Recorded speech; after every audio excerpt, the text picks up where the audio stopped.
ตอนนี้เราก็มาฮอดทุ่งนาแล้วเนาะโอ้โหขึ้นกลับบ้านเลยเดี๋ยวลองบินโดรนดูทางนี้ครับ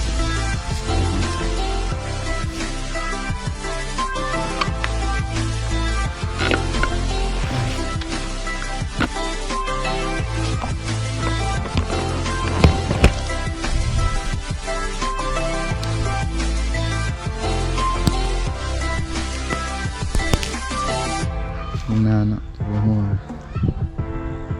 ถามมีคนมาแล้วก็จะถามเขาจะมีคนมาอันนี้วันนี้หัวใจโ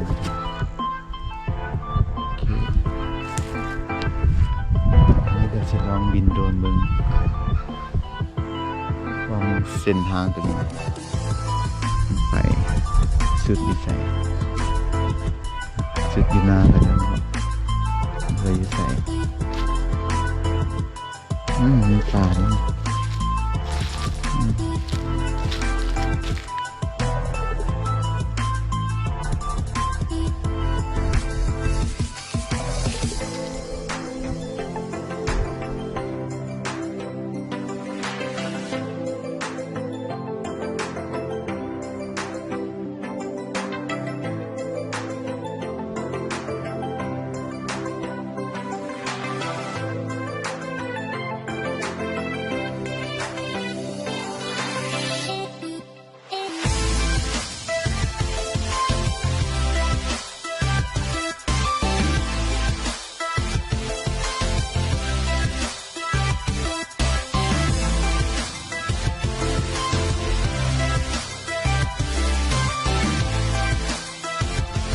วันนี้เขาจะ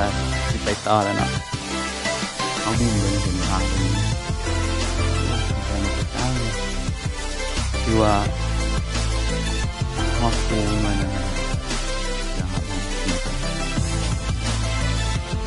สุดใกล้กันแล้วไปถึงสุดทาง